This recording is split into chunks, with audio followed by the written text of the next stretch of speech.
arms control. Here's a third in this very depressing list of global problems. Now, the arms industry, the weapons industry is huge.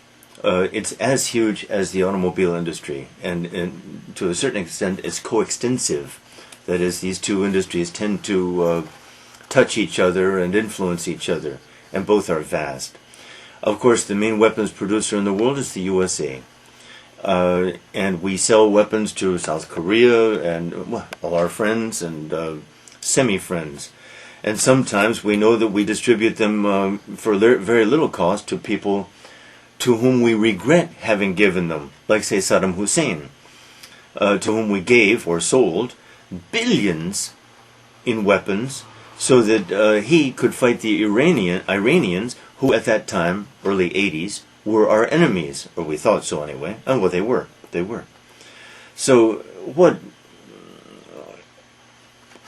U.S. hypocrisy, we have to be very careful not to push our moral righteousness here. By the way, I think I spoke last week about that American need for moral superiority, to feel morally superior. Dr. Shin, I spoke already, so I won't reiterate that, or I won't warm myself up with that theme again. But arms control. In Latin, there's an interesting expression, quis custodiet custodes. Quis custodiet custodes. Who will guard the guardians? Who will police the police? If the U.S. Makes up the police force of the world, who's going to police the U.S.? Well, of course, no one. No one's going to police the U.S., and no one's likely to be able to for a long, long time, including China. And everyone knows this. Or people pretend not to know it, but of course it's true. Arms control.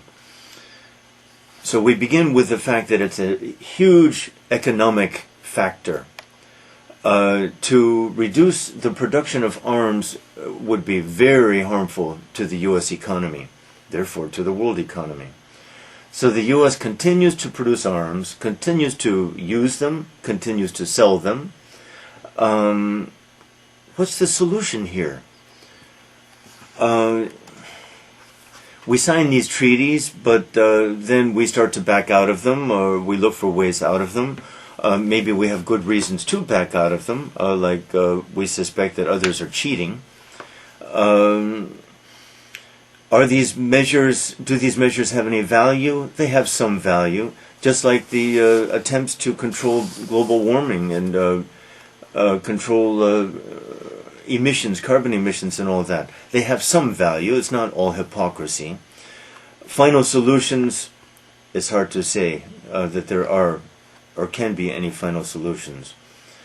It seems to me in the business of the arms, the U.S. is such an open society. For better or worse, almost everything we do, everything we produce, is known about by our enemies.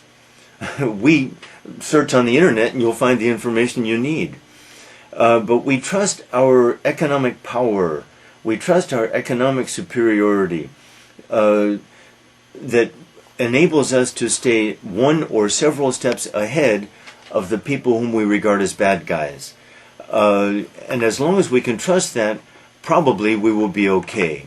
And as long as we have a democracy and a free press that are as critical as they are of our own doings, I believe in that too. So I kind of believe in the Americanization of the world a little bit. But, of course, there are hypocrisies and there are flaws to this faith. But for the moment, it seems the best thing that is happening in the world. If American society were not American society, if American economy were not American economy, the world would be a worse place. The world would be a much more dangerous place. Why? Because literally our aim is not to create an empire. Certainly not literally an empire. We have not swallowed Afghanistan. We are not swallowing Iraq. We're leaving in a month, or mostly leaving, and within 3 or 4 years we will be entirely gone. We are not stealing Iraqi oil. Believe me, if anyone in the world could find out that we were doing so, everyone would know it. We're not doing that. We never have. We never will. The world is a better place, I think, because of Americanization. A paradise? No. Arms control, then. The U.S. will continue to produce lots of arms. The U.S. will continue to stay steps ahead of others. As long as this happens, it's not good, but it makes for a relatively peaceful world.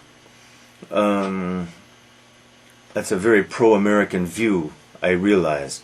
But I think Americanization is causes more good than harm.